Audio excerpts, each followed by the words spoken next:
Good evening, everyone, and welcome to Kaplan's Medical School Insider event. Very excited to have you joining us this evening at our live event in which we'll be unpacking the medical school admissions process, and we'll get a little insight on what goes on behind the scenes from our special guest, Paul T. White, the Dean of Admissions, from the Johns Hopkins University School of Medicine. Paul, it's wonderful to have you back again with us. It is terrific to be back. We are just thrilled to have you back for, I believe this might be our 5th year together? It is. This is amazing. So you have had so much wonderful advice over the years that we are going to answer some great questions from the students and really make sure that they understand what it looks like from your perspective as the person evaluating their applications to medical school. We want to make sure that they're able to put their best foot forward, and we know that we've got lots of questions lined up from the students, so I think we'll go ahead and dive right in. Great, sounds wonderful. Excellent. So the first question I have for you, just to sort of set the stage, and so we've only got an hour, I want to make sure we dive right in.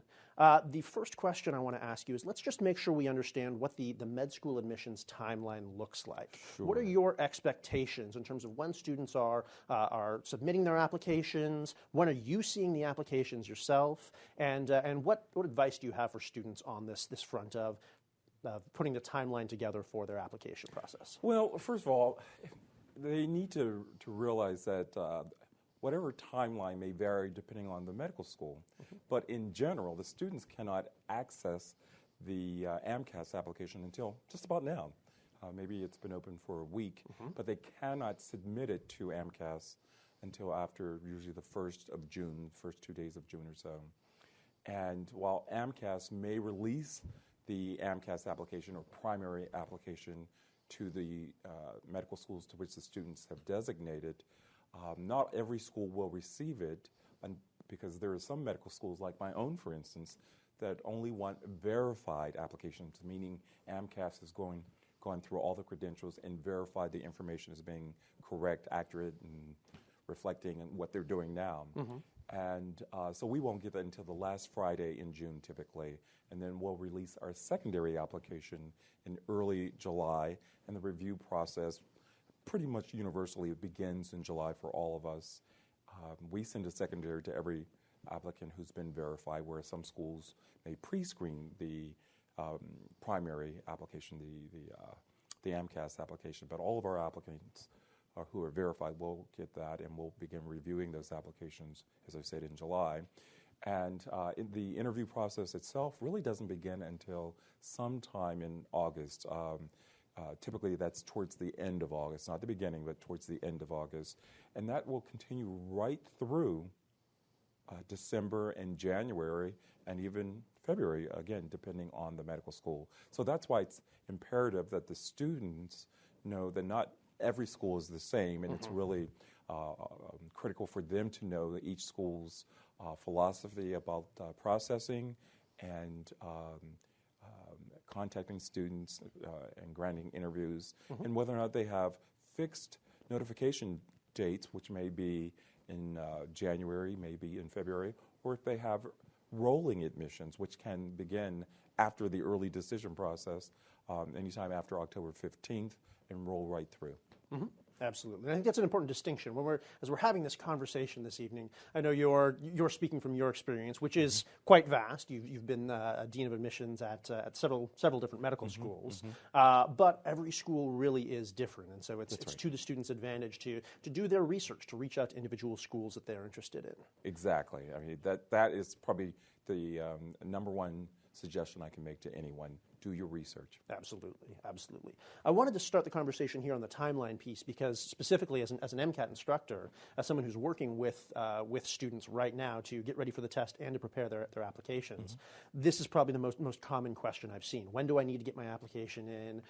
When is it considered too late, or when am I hurting myself by delaying my application, by delaying taking the MCAT? We've actually got a couple questions on this exact subject. I see we've got one from Michelle at Tulane who's asking, how heavily do medical schools weigh turning in an application as early as possible? Do I need to submit the application right at the beginning of June?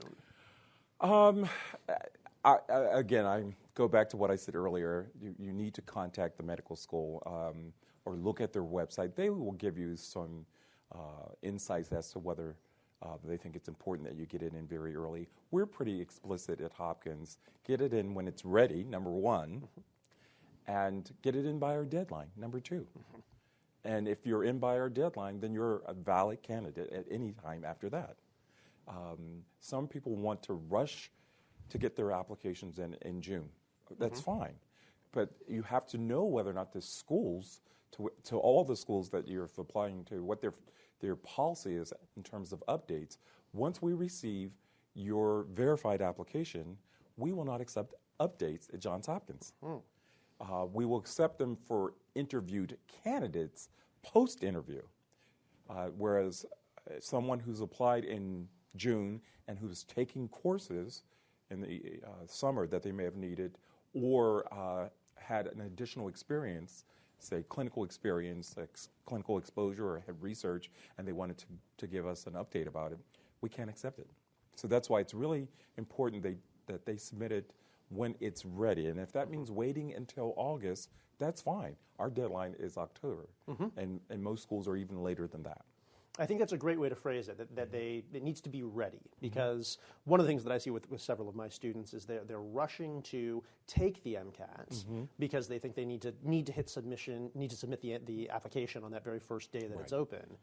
And in doing so, they're hurting themselves in terms of getting the best possible score on their test, or even rushing through their essays for the application. Right, or, because if someone has taken the MCAT in the early spring and gets their results in June, and yet they've already submitted their application, and then they realize, gee, I really would like to take it again, they still have ample opportunities, except if we don't know that they're retaking it, we may make a mistake in July of evaluating them based on that earlier score, unless they were to contact us and say, could you hold off reviewing my application? But in some cases, they should probably wait to see that score before they hit the submit button. Do you think that's more often the case than not, that students should wait to know exactly what their score is? Well, it depends. If they're taking a prep course, or they're doing a lot of practicing, and they know that they're in the range they expect to be in the range of what their practice score tells them, and their MCAT test prep course tells them, then go with it. But if, in fact, there's someone who tends to do better with more familiarity on exams, whether that's the ACT or SAT and then now MCAT, then maybe they should wait until they know what that score is. Absolutely, absolutely. And of course, the flip side of that coin is it's possible to wait too long. I've certainly seen students who spend several years getting ready and are never quite feeling ready to pull the trigger and take the test. Well, and if it comes to that, then that person has to say, do I really want to apply to medical school? Okay, and if you're having that kind of reservation, it isn't a score that's holding you up. There's something else going on. Absolutely, absolutely. Well, perfect. Thank you so much for the talk so far. I want to remind everyone who's joining us that this is a live event right now. And so if you have additional questions, we are taking them as we speak. Just go ahead and enter them into the chat on your screen or into the comments. And we're going to get as many questions as we can over the course of the next hour, so please send them our way. The next question, we're going to jump around a little bit between a few different subjects. The next question I'd like to go to is from Allison. She's wondering what kind of volunteering is looked upon most favorably. Can I volunteer outside of a hospital? Is that something that's applicable for the application? Allison, that's a great question. When we ask about volunteer experiences, the reason for that is when you're volunteering, you're serving others. And if you're going to be a physician, you certainly have to be accustomed to serving others. So we do look for people who are doing something beyond just getting grades for themselves, but giving back to your community. But having said that, a great way of learning about the medical industry, the medical field, is having clinical experience. So while it doesn't have to exactly be in a hospital, you have to have some knowledge of the physician's role with the patients, and how the physician works as part of a medical team. And that can be in a clinical setting, possibly working as an EMS, EMT, but have some sort of knowledge of what it means to be a medical professional. Absolutely. I think that leads directly into the next question that I see here. From Aaron, we've got a question. As far as clinical experience goes, does patient transport meet that expectation? Yeah, I think so. I think that's what you were getting at. Yes, that's what I was getting at, actually. Being an EMT. But, being an EMT, but that's different from someone who's working as literally just wheeling patients in. And you're not going to have a lot of exposure there other than, you've found the most efficient way of wheeling them, perhaps. But when I say EMT, I mean you're actually comforting them and perhaps reading pulses and all those. You may have to have certification to be an EMT. In fact, you do, not may have. You'll be certified, whereas patient transport may not necessarily involve certification. If you're driving the rig or if you're just That's moving right. the stretchers Exactly. around. That's yeah, right. Certainly. Exactly. Certainly, absolutely. And I think this gets to sort of the heart of what you were just saying, that the aim of having students do volunteer work, a big part of it is to get them experience with the medical setting. Right, absolutely. Absolutely. One of the best ways you can do that is to become a scribe. Observe both the doctor and the patient and how they interact, and learn medical technology in the process. Now that's interesting. Medical terminology. Medical terminology. Yes, absolutely. It's interesting you say that, because I've heard some admissions officers don't necessarily put the same emphasis on being a scribe, that they view it more as you're just transcribing things, you're just typing things, and you're not actually getting a sense of the role. Well, but I think a good scribing program will allow you to gain insights as to how a doctor interacts with patients. For instance, you can do some of that when you're just shadowing, okay? But to me, that's a great way of being introduced to the patient-physician relationship. But that's a passive way, whereas acting as a scribe still has you involved, asking questions occasionally of the doctor. Did you understand something correctly? Interesting. So, I mean, you can't just write it down and not know what you're writing. Occasionally, you have to ask some questions. Good. Very good. So it's about the quality of the experience. The quality of the experience. That's Absolutely. exactly right. Excellent. Let's return to some of these. We were talking about the MCAT a little bit earlier, and I know there are a lot of questions out there, of course, right now about that. We've got a question from Jahani at Georgetown. If my MCAT score is lower than a school's median score, should I still apply to that school? Well, of course. I mean, the median is the halfway point, so there are just as many below as there are above. And what you don't know is how close you might be to the point below the median. So to me, it's worth it because, frankly, we look at more than just the MCAT score. So if Jahani has had excellent experiences and solid grades, if not terrific grades, and will receive outstanding letters of recommendation, then why shouldn't those weigh just as much, if not more, than an MCAT score? So that leads into another great question then. Sonali is asking, I've heard that an MCAT score can offset a low GPA. Is that true? Not in my experience. Okay. It sounds trite, but we really are going to evaluate applicants holistically. And a low GPA is usually an indication of work over a period of time, whereas an MCAT is a score from one test date, possibly. It's a bit more of a snapshot of the Right, student. a snapshot, thank you. And so we really want to see how the student has performed over a period of time. Now, having said that, I've accepted students whose first-year grades were pretty low. I won't say abysmal, but not our average, let's put it that way. And yet there's an upward trajectory. And that MCAT score, which is captured at a later time usually, may in fact reflect the quality of the student's work to date. They've caught fire, they've learned the concepts a little better, and so that shows up in their junior and senior coursework and possibly on their MCAT. Okay. So it sounds like you take a bit more of a longitudinal view of a student's academics. Absolutely, absolutely. Would you say that the MCAT score or the GPA, that one weighs more heavily in your decision? I'm not going to say that. Not going to say that at all. Right. Okay. Right. It's all done holistically. Absolutely, absolutely. So why is the emphasis on holistic admissions? What's the aim of this review process? And for students, can you explain it a little bit for students who may not be familiar with that term? That's a good question, Owen, and there's no really easy answer, but frankly, we're interested in the whole person. We're interested at how they arrived at where they are in this point in time right now. And we can only get that if we look at their entire record, the courses they've taken, the performance in those courses, what their recommenders have to say about them, what they themselves see as being important in terms of using their time wisely, in terms of their service, other contributions, research opportunities.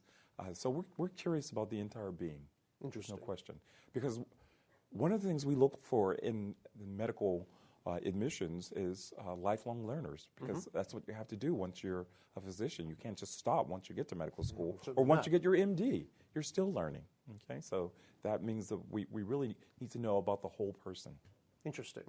Interesting. Do you feel that there are any characteristics or personality traits that you in particular look for among students that maybe other deans of admission may not be emphasizing as much? Oh, it's hard for me to say that, but I think we're all looking for highly motivated people, self-starters, individuals who are intellectually curious, people who will ask why and also try to find the answers, and are able to work with others in finding those answers, and don't necessarily think they have all the answers themselves. That to me is a great medical candidate. There's no question about it. That ability to work in a team and to right, absolutely, and to ask questions. Of course, of course. Speaking of, we've got a great question from Josh.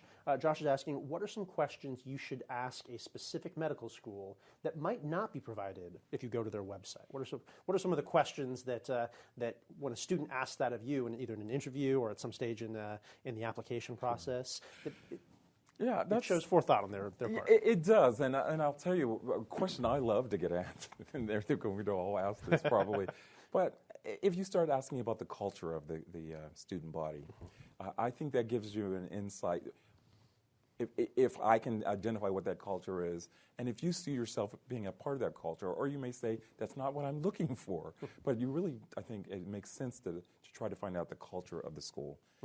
And when I say the culture, I mean, what's the climate like for the students? What are the relationships between students, relationship between students and faculty, between the school and the surroundings of the school. I mean, that's all part of it as well. The relationship with the community. With the community, exactly. I'm curious, how would you characterize the culture at Johns Hopkins University's medical school? Collaborative and entrepreneurial. Entrepreneurial? Yes, what absolutely. Do you mean by that? Earlier I said, I like students who are self-starters. There are times when we have to tell our students to hold it back because they take the initiative, and they're always exploring ideas, and that's what I mean by entrepreneurial. And that may also be a reflection of all of our students are expected to do something called a scholarly concentration. Other medical schools may have something called a scholarly project. It can be research, it can be literally a project. One of our students wrote a children's book, for instance. But we want to see something that shows that they're intellectually engaged. And it's interesting combining that with their multiple interests, in other areas. And that's what I mean by entrepreneurial. And Hopkins is incredibly collaborative. And some of our best students become some of our best faculty members, because they're accustomed to having worked with the faculty, and many of them end up staying on to do residency as a result. Interesting. Very interesting. Let's get back to some of the questions. I'm seeing a couple that are coming in related to the idea of research experience. We see Kylie is asking, how do medical schools look at lab research experience and potentially less experience in a clinic due to a switch to more of a research focus? Looks like Chidinma is asking, does research improve my chances of getting into medical school? What are your views on research in the application process specifically? Research is not required for medical school applicants unless they're also applying for MD, PhD programs, where it is utmost important that you have research. Having said that, if you're applying for an MD program, while we don't require research, certainly research shows that you have an active mind, engaged mind, and that's the type of student who we know will take advantage of the opportunities and explore and ask questions, and frankly, fits our model for the student who will do well on the scholarly concentration.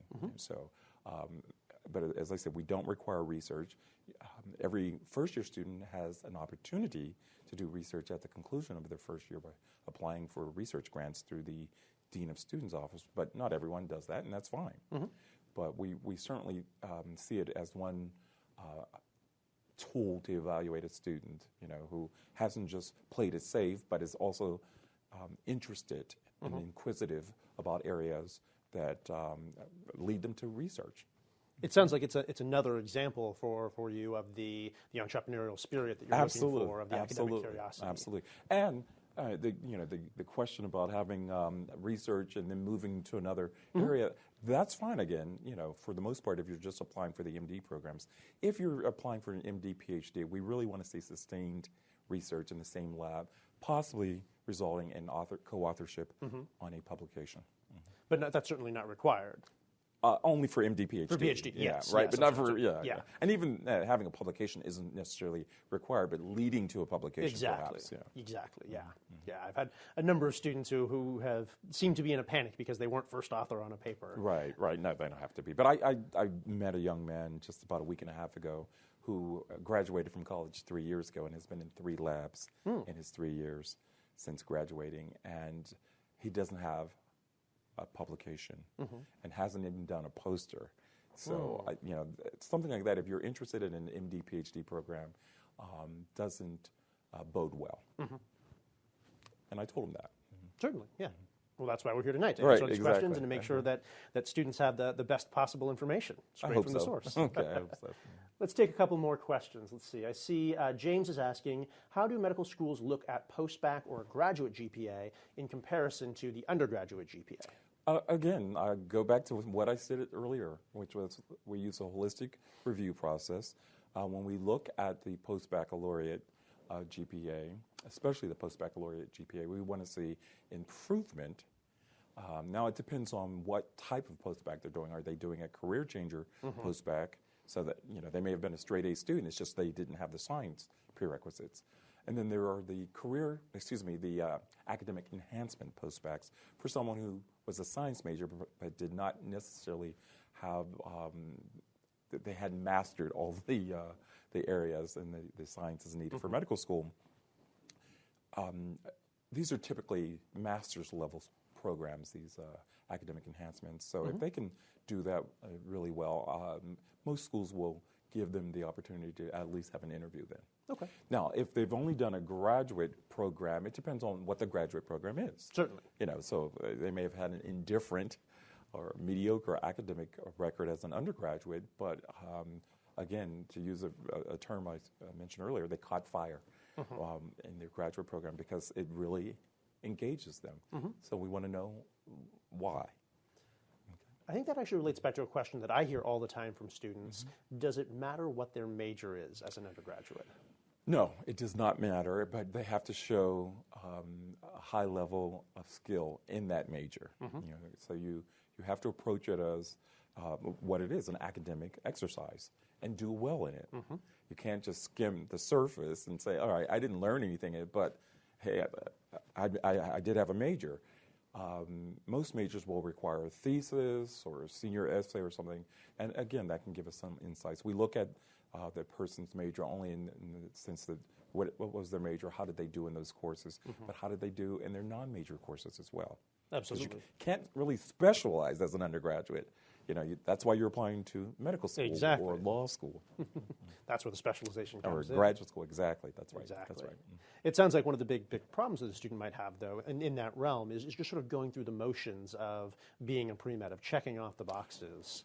Right. That's not what That's not what I'm saying. In fact, anyone who's going through the motion of checking off boxes, it's pretty apparent to us that they're going through the motion of checking off boxes and can't really deliberate in any meaningful way on what they've learned. And they may get to the interview, but in the interview they can't talk much about their area of the academic expertise, in terms of their major, nor can their letter writers talk much about how well they learned in their class. And it's rather perfunctory in terms of what they write to us. And so that's why the whole application is important to us, Owen. The entire application. Absolutely. I've been reading thousands and thousands and thousands of applications. I'm still fascinated by the process. Absolutely fascinated, because I'm looking for the best fit, not only for us, but for the applicant. Absolutely. And I think your comment on letter writing actually brings us to another great question that we have here. Oops, I think I just lost it. But if I recall correctly, it was asking about if you're a non-traditional applicant, if you're someone who has been out of school for some time, and your professors may not remember you, how should you go about getting strong letters of recommendation that showcase that passion that you've discovered? Well, when you're applying to medical school or any graduate program, we want to know how you're going to do academically. And particularly for medicine, you have to understand the science of medicine. So we need to hear from people who've taught you in those science courses. If I recall correctly, that person said that they had their science instructors in classes of 400 in their first 2 years of college. And it made me wonder, what did they do in their last 2 years of college when the classes should have been smaller and they should have gone beyond. Yes, exactly. Should have gone beyond the survey courses. But having said that, if they are in a class of 400, I'm pretty sure they must have had smaller sections with TAs, teaching assistants. We will accept a letter from a graduate student. That's fine. I mean, sometimes we ask that they have the professor of record co-sign the letter, but the graduate student is perfectly welcome to sign it if they feel they know them. But having said that, this person has essentially been out of the sciences for 4 years, and some schools like Hopkins, for instance, will say if it's been more than 4 years since you've had a biology course, we require you to take an advanced course in biology. Definitely ask those individuals to teach. To write your letter of recommendation. We do want to hear about your professional experiences if you've graduated and you've been employed for a year or more. But you are applying for both a professional degree, but also, in a sense, an academic degree, the science of medicine. And so we need to know how well you can handle challenging science courses. Absolutely, that advanced coursework, those exactly. specialized That's sciences. Exactly right. Now, for a student who's in that situation and needs to go out and essentially re-up on some of this coursework, where would you recommend they go for courses like that? It depends on their budget. It depends on where they're living. I mean, we will accept courses from community colleges, but it depends on where the community college is because the class might be rather large. But even if it is, then they better make an effort to know those instructors. Absolutely. So they can write an informed letter of recommendation. We'll certainly take additional coursework from a graduate level program if they wish.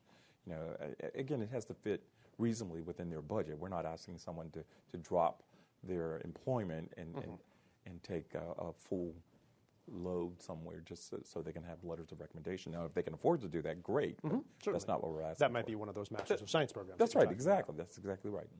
Absolutely.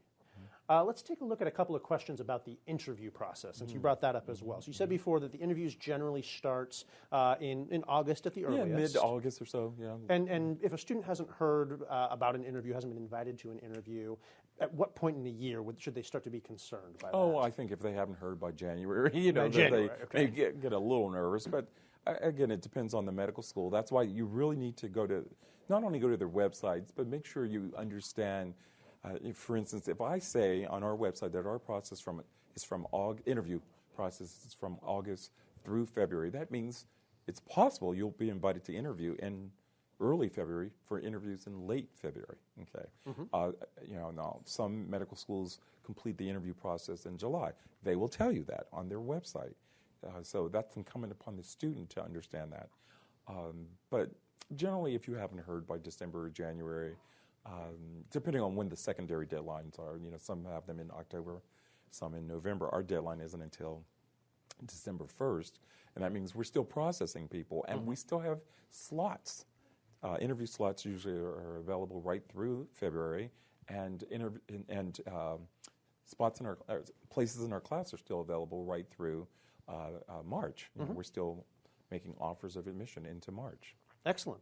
So if you're going through the fall and you're still waiting to hear, that's not a problem. Oh, it's not a problem at all. Yeah, and that goes back to something you said earlier. The person who thinks I got to hit the submit button June 1st, when in fact he or she may have some wonderful experiences that they can talk about in an interview. May want to wait. Absolutely. To hit that submit button so they can put them on their activities. You have the opportunity to list 15 experiences on your AMCAS application. And if you've only listed whatever number, 5, 6, and you know you're doing 2 or 3 things over the summer that will make you a more interesting applicant, then I would argue you should wait. Hold off until you have a stronger application.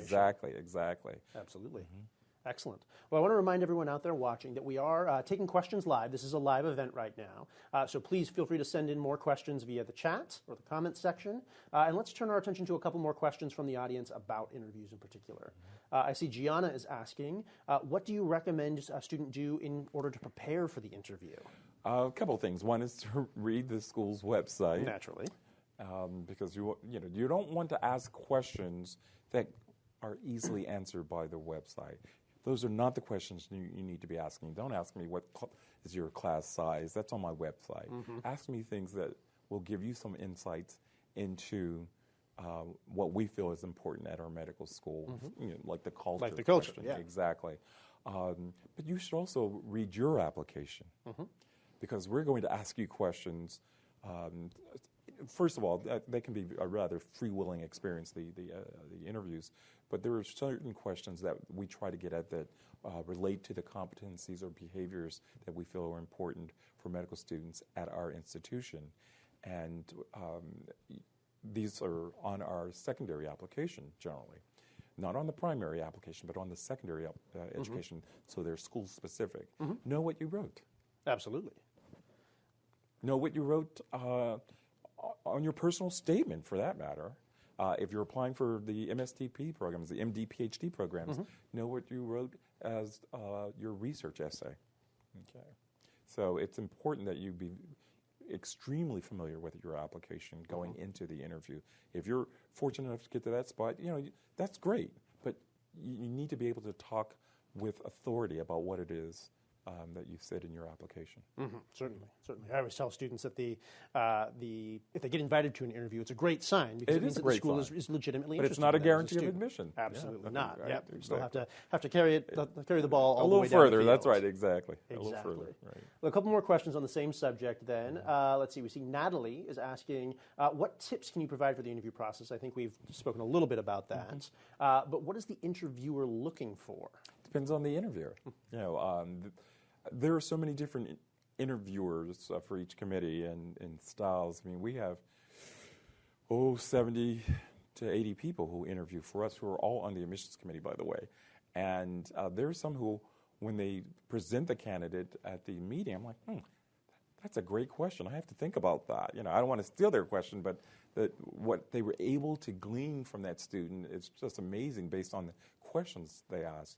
I can't even give you a great example right now, and I could if I had some time to think about it. But frankly, the interviewer wants you to be yourself, right? Okay, and wants to see the person presented live who was presented on paper.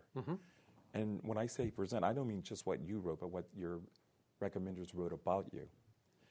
And there are times when it just all comes together, and the interview confirms all those wonderful characteristics that I just read about, and the energy and the enthusiasm and the curiosity that I see in their application. And if they can do that in an interview, I'm going to present that. It's easy for me to present that person to the rest of the committee, because what I just saw mirrors exactly how they came across on paper. It's interesting the way you phrase that it's almost as though the job of the student is to make it easy for you to be their advocate. Well, except I would say this: I am not their advocate. I'm interpreting, and there's a difference. I'm taking what I thought I saw on paper, what our screeners, the people who select you for an interview, thought they saw on paper, and I am in fact presenting that to the rest of the committee. So it's more of confirmation. Interesting. Than advocacy. And because there's a real danger with advocacy, because you may miss the warts, you see, because you're so excited, because that person was really, some schools tell the interviewee, your interviewer is going to be Owen blank, and so they read up on Owen, and they all of a sudden, well, Owen's interested in surfing, whatever, and so they want to talk about your area of expertise. And of course you think, wow, this applicant is really, really bright, because it fits your narrative, of what appeals to you. and then you become their advocate rather than someone who interprets what their writers have said about them and what they themselves have expressed in their essays and in their short answer essays. And I'd rather just hear not just the facts, because you're going to get the facts, but I wanted to make sure that all these things that we read about are in fact genuine. Absolutely. Okay. Yeah. I think that's sincerity. Is sincerity, that's right. That's necessary to the entire process. process. Absolutely. Yeah. I mean, you know, after a while, we can tell when someone is giving us a fake impression, you know. But luckily, that's in the minority. Most people are really genuine when they come in for the interview, and that's what they need to be. Exactly. Be themselves. Good. Very good. A very specific question for Johns Hopkins here on the subject. What is the interview style that you practice there? Is it traditional or is it MMI? Can you tell us a little bit about those processes? Yes, I can. The MMI, for those of you who aren't familiar with it, is the multiple mini interview. It was pioneered by McMaster's University in Canada some time ago and is very popular there. And it has gained a great deal of popularity in the United States. But keep in mind, there are 17 medical schools in Canada and 147 in the U.S., so it's still not in the majority. The majority of U.S. medical schools still use the traditional method of interviewing one-on-one, or there may be multiple interviews in some cases, whereas the MMI is a series of scenarios based on behaviors, and you may have 10 or 8, let's say 8 interviews, and of 10 minutes in duration. You're given 2 minutes to read the scenario and then go into a room where you're being evaluated by someone and rated according how you respond to the scenario. Or you may be with another applicant and you're given a situation where you're both asked to, you're given a task, I should say. You're both asked to come with a solution. We don't do that. We do the one-on-one, but you have 2 of those, one with a faculty member of the committee and one with a medical student who's a member of our committee. And at Hopkins, we only use 4th-year medical students, rising 4th years, if they're in the graduate program, in the MD, PhD program, or if they're taking a year off to pursue the master's in public health, they can still interview for us for the year, but they are a voting member of the admissions committee. Some schools may use 1st and 2nd-year students, depending on the time of the year, and because they have a more difficult time getting 3rd and 4th-year students who are doing their clinical rotations. But for our students, it's seen as a real honor to be selected by their classmates to represent them on the admissions committee. So we always go for the ones who are in their 4th year, frankly. Excellent. Excellent. I want to change gears for a moment because we've been talking about the interview for a bit, but we've touched a couple times on the importance of crafting a cohesive application, whether it be throughout the essays, the letters of recommendation, the interview. We haven't had a chance much to talk about the essays yet, and particularly the personal statement. So I see we've got a question here from Jeffrey asking, what information should an applicant include or emphasize in the personal statement, and how should one address anecdotal experiences without being redundant to the other sections, the list of 15 you mentioned? Well, yeah, you know, that's a good question, Jeffrey. Thank you for asking it. I don't think the personal statement is necessarily going to be redundant, because this is where you can express what brought you to want to at least go to medical school and eventually be a physician. So I can't see that as being any redundancy there compared to the 15 experiences. When you're writing or crafting the personal statement, talk about what it is that has led you, what event, what experience you had that led you to realize, I want to be a medical professional.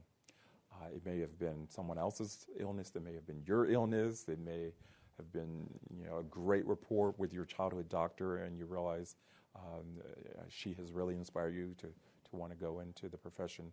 But this is your opportunity to allow your voice to come through. And we should get a sense of your values from your personal statement. And keep in mind, the personal statement goes to every medical school that you've applied to, so you can't mention a particular school necessarily. You shouldn't. You can, but maybe you can, but you really don't want to. But you can have an experience that will really transcend any one school, but really can apply to all of us. Interesting. I'm curious, with your years of experience in med school admissions, is there any one or two personal statements that just stick out in your mind as being, that was a phenomenal, daring thing that student did? Maybe daring's the wrong word. Daring's wrong, but yeah, I wouldn't say that. Something very good. Well, yeah, I mean, someone who has been able to capture an experience that really ties in with what their letter writers have said about them and kind of relates to their own activities. And yet, one of the things I try to draw a red pen, figuratively speaking, not literally, and I can see the connections. And they should all come together for me in a really successful personal statement. In that personal statement, it makes sense that I'm able to tie exactly what was said about them, their interest, their curiosity in their letter writers, in their recommendations. And you see that demonstrated quite openly, effectively in the personal statement, and you realize, yeah, this is great. I mean, I literally have read thousands, tens of thousands of, since 1979, I've been reading some type of essay. You know that, but there isn't one that stands out. I mean, I know which one stood out for me at the undergraduate level. And that person went on to become a Rhodes Scholar. Okay. I can't say that for the medical school because it's a little different, but I know that some of the best essays I've read give you real insights into the person that are frankly verified by their recommendations. Interesting. We've spoken a bit about the importance of being genuine, being open, really letting your passion shine through. Is there such a thing as being too open, too honest in the application? I think so. Where does that line lie? Well,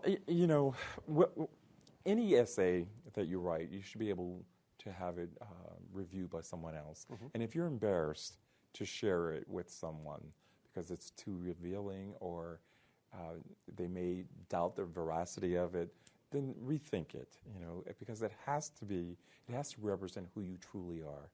And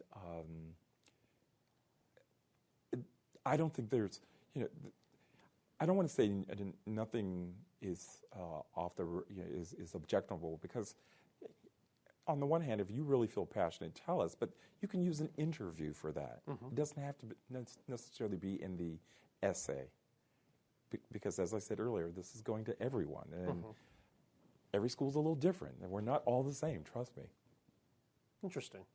So you have to be confident in what you write and comfortable with what you write. Okay. I think that's great advice.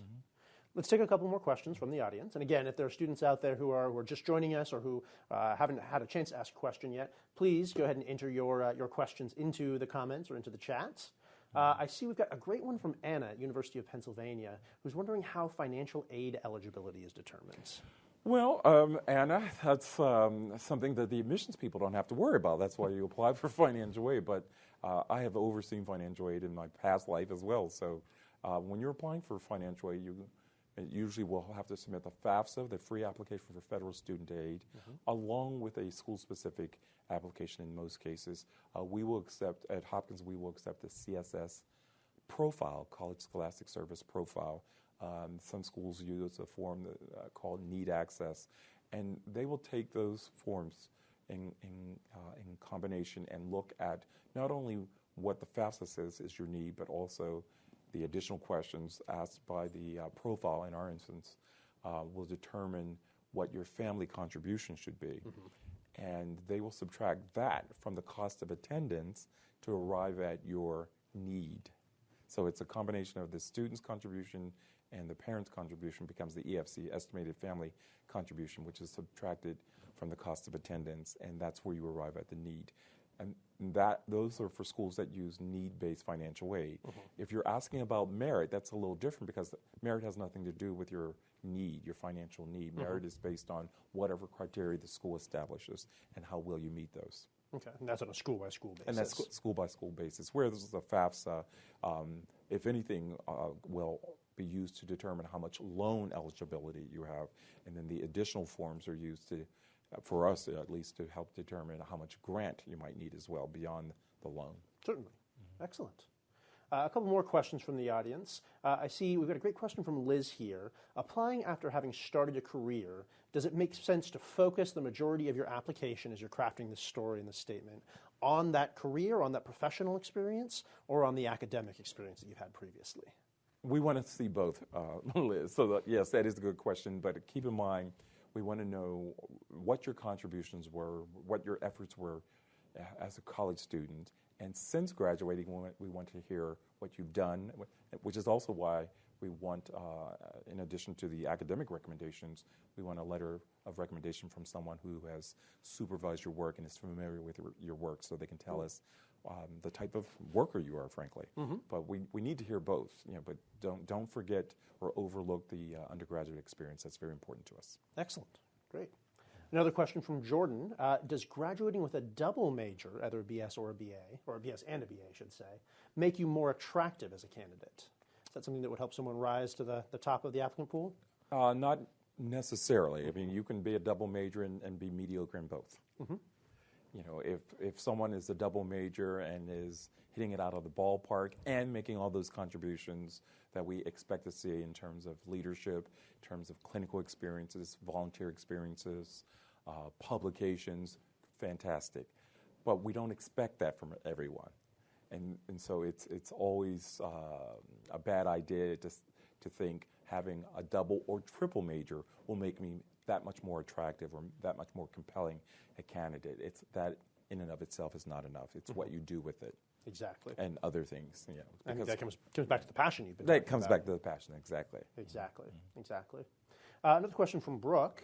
Is there a way to indicate on the application what you'll be doing in the next year or throughout the summer during which they'll be submitting the application and going through the application process? Well, if you've already secured something, you can certainly list an activity for the summer. You can list that and put the start date as June 2017, let's say if you're applying this year, this cycle coming up.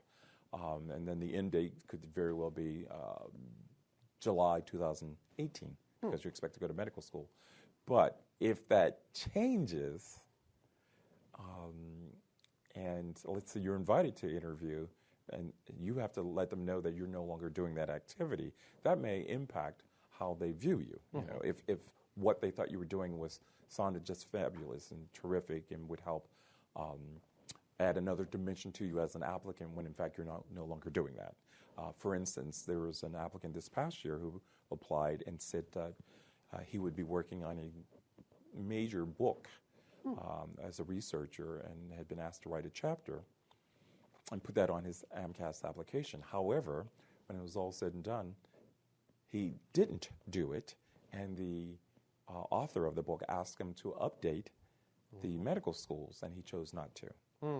So that says something about his character to the letter writer and to the readers, for that matter, the reviewer. Absolutely. Interesting. We've got a great question here about the pros and cons of early decision programs. This is a subject that doesn't often come up. Tell us a little bit about early decision, when a student might consider it. Right. Well, let me explain. Early decision is very similar to early decision at the undergraduate level. You may apply to one medical school early decision, usually by the 1st of August. I think you have to have your decision, your status confirmed as early decision.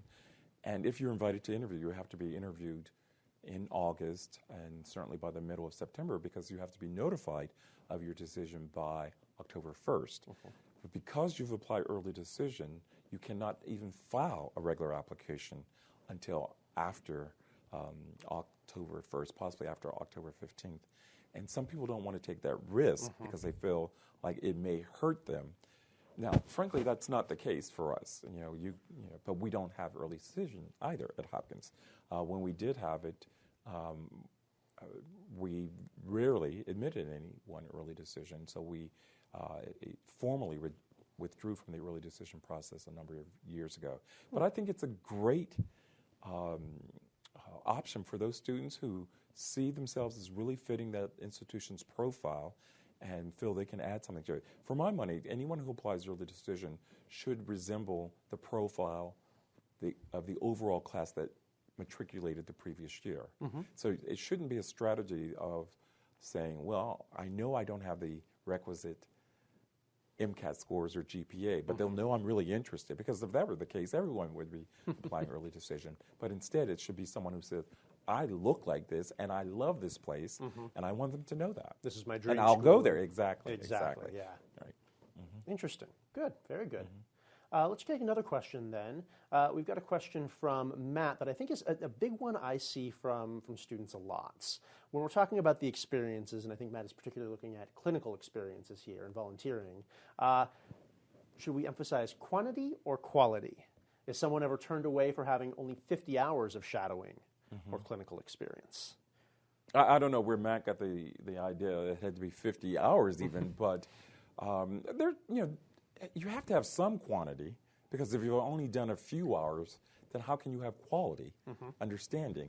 But it is the quality that is most important to us, because in the interview situation, you need to be able to explain why you understand the role of physician or the role of a medical professional, and sometimes that qualitative experience comes from having significant or quantitative hours devoted to it. So it's a little bit of both, Matt. I hope it doesn't sound like I'm copying out, but I'm really not. We want to see quality. Just as, I think there was one earlier for someone who's an athlete and isn't able to have as much in terms of shadowing. That's okay, as long as they've had a quality experience, but I like to see people who go beyond shadowing, frankly. So if you have an opportunity to do that, that's a great introduction to the medical professional, but we generally like to see it go beyond that. Looking for more ways to get engaged. That's more right. Ways to more ways, and more ways to broaden their understanding, frankly. Absolutely. You mentioned the student who asked about being an athlete and having less time on their hands. I think Leah has a similar question to an extent. How do you look into jobs, or I'm going to say activities, that are not necessarily related to the practice of medicine, but that might show leadership or other skills? I love, well, first of all, there is a place on the application, both on the primary and one of the 15 experiences, but even under our secondary application, where that should be a separate category.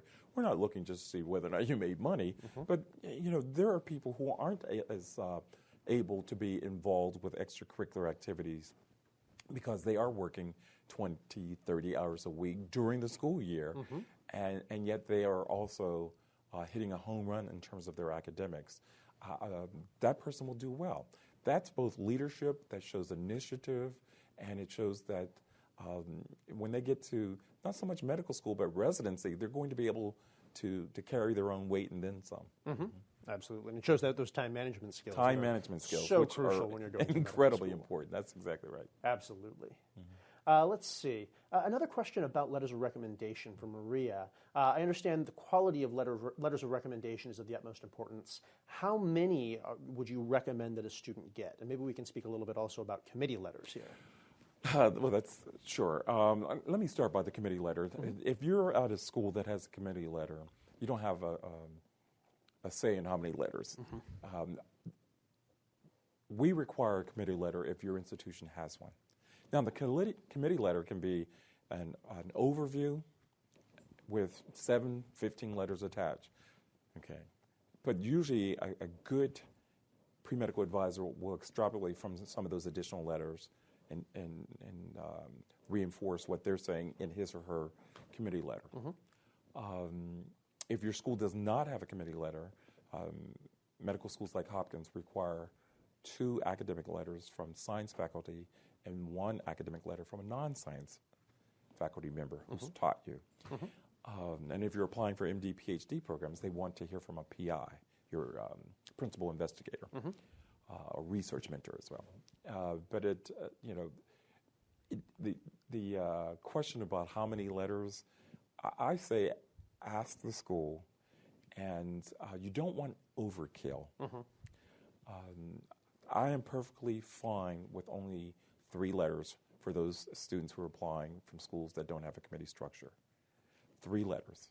Why? Because we feel that is enough to give us some insights. Okay. If you try to inundate us with 10 letters, 5 letters even, why is your profile that much more important than someone else's who's sticking to the guidelines. And, that's something we look at too. How well do you follow directions? Absolutely. Okay.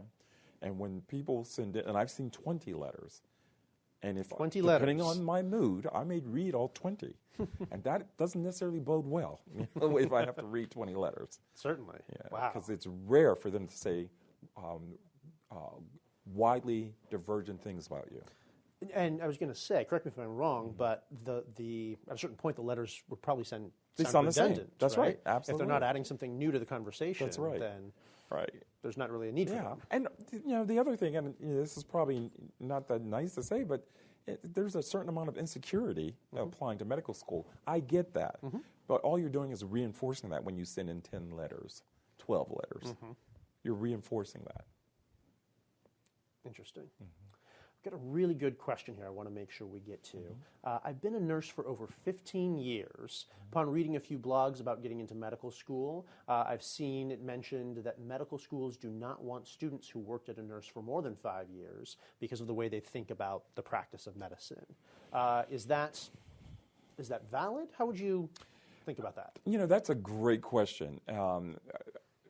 Speaking from my own experience, I have a family member who was a nurse for 10 years and then became a physician, went back and became a physician.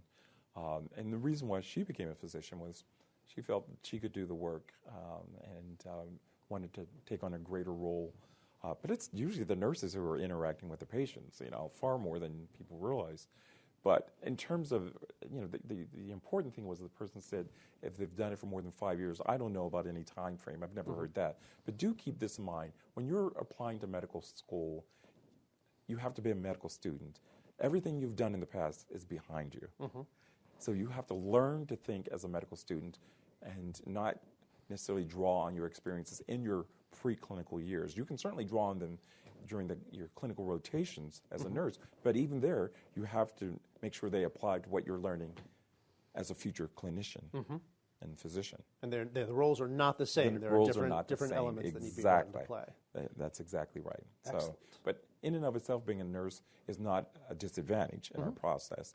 And it can prove to be an advantage as long as they keep in mind the role is going to change. Absolutely. Great. We've only got a couple more minutes. There's a few last questions I want to get to. One is a big one. I've been saving this one because I think it is great. Megan is wondering, what's your biggest piece of advice to reapplicants? Great question. I've seen a lot of reapplicants over the years, and the most important thing is for them to reflect on why they may not have gotten in or may not have gotten into the schools they wanted. Some reapplicants have actually been admitted somewhere, but they think, well, I really still want to go to X, Y, Z instead of A, B, and C. You have to think, what's going to look different in your application? How can I improve on that application? If all you do is hit submit again, and it's the same application, then you're going to get the same result. I can guarantee that. I don't see that as persistence. I see that as foolhardy and not reflective. Okay, what I want to see is a different essay possibly, and probably different experiences.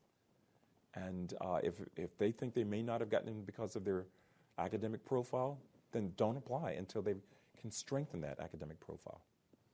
I think that's great advice. I mean, and it really, I think it speaks to many of the characteristics you've been talking about already. The idea of being self-analytical, of being entrepreneurial, and being a real self-starter. They're all qualities that will definitely benefit students who are not just going through the application process, but ultimately in medical school and beyond. Oh, definitely.